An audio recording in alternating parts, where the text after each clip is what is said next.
got on their international breaks last night. First of all, it was Wales against Finland, and Ben Davies came on at half-time in a 0-0 draw against Finland in a friendly, so not much to talk about there. Norway drew 1-1 with Holland last night. Steven Bergwijn failed to get on the pitch, and that's a poor result for Holland. You've got to say that, with Erling Haaland scoring for Norway on the day, putting the 1-0 up, with Holland pegging it back.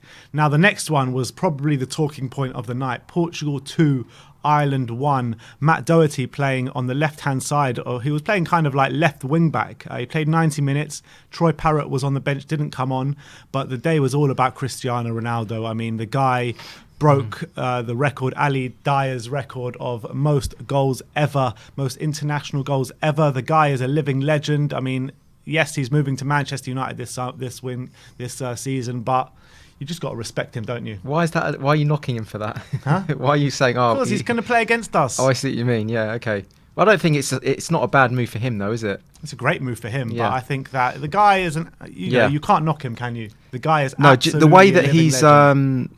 really tested himself throughout his career as well, I Mhm. think, and tried to maintain the same high standards all throughout his career is unbelievable.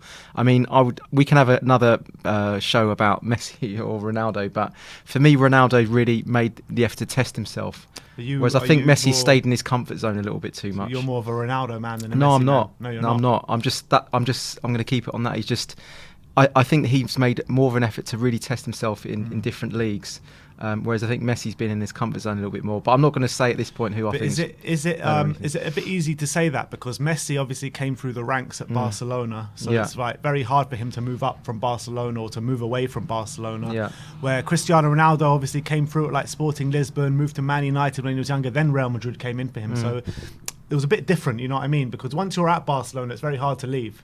Yeah. But if you start off at Sporting Lisbon, you've got all these different kind of avenues which you can take in your career. Yeah, from Sporting Lisbon onwards. But I think it would have been good to see even Messi test himself in the Premier League. You know, then we'd know what he was truly like. Yeah. I think, but back on the game yesterday, the Portugal-Ireland game. Yeah. Ireland took the lead quite sensationally. I think Ireland played. I watched some of this game last night, and Ireland were playing a really, really good game of football yesterday. Then Portugal get a penalty, right? Ronaldo steps up, Ronaldo misses, and he actually should have got sent off just before that penalty as he punched one of the Ireland players. VAR or whatever it was, they completely missed it. And then what happens? Ronaldo scores 2 goals in the final 2 minutes of the game to win the game for Portugal. And doing that, he broke the record. So absolutely fair play to Cristiano Ronaldo. Yes, he shouldn't have been on the pitch, some would say, but it is what it is, and Cristiano Ronaldo is definitely, I would say, probably up there with one of the 2 best players of all time, and I would put Messi up there with him. And those two are the top for you? Yeah, for me. Really? Yeah. Where would you go? You go Maradona or number Pele one. or... Maradona number one, definitely. Yeah, because he can do it at international level, whereas I don't think Messi hasn't. Well, Messi just won the Copa America. He's had brilliant tournaments in the World Cup and stuff like that before without actually winning it. Maradona won a World Cup on his own. Yeah. That's the difference, you know. Until Messi does it, in a World Cup, then for me he's not the greatest, you know. What about Ronaldo? I mean, he's done stuff similar, like won European Championship. Yeah. Yes, I know he was injured for the final, but he pretty much got them there all on his own. I think for longevity, Cristiano Ronaldo's right up there. If we're just talking like peak performance, you know who I think's right up there is the original Ronaldo. If we're just talking like prime, like in their peak for maybe 2 or 3 seasons, it's just a shame. It's just the longevity is not there, and it's like how you judge a player. Do you judge it on like the complete package of their whole career, or do you just take like you lift them up from their like best season, whatever they are there? I think you've got to take it as a whole package, to be honest. So then, if you're judging like the best player of all time, it has to be a whole package. Yeah. So then, the original Ronaldo goes down the order a little bit, but for me, in their absolute prime, he was totally unplayable. Oh, he was. Maybe even I would say the best. But that France '98, he was absolutely dynamite, wasn't he? But he ate a few too many.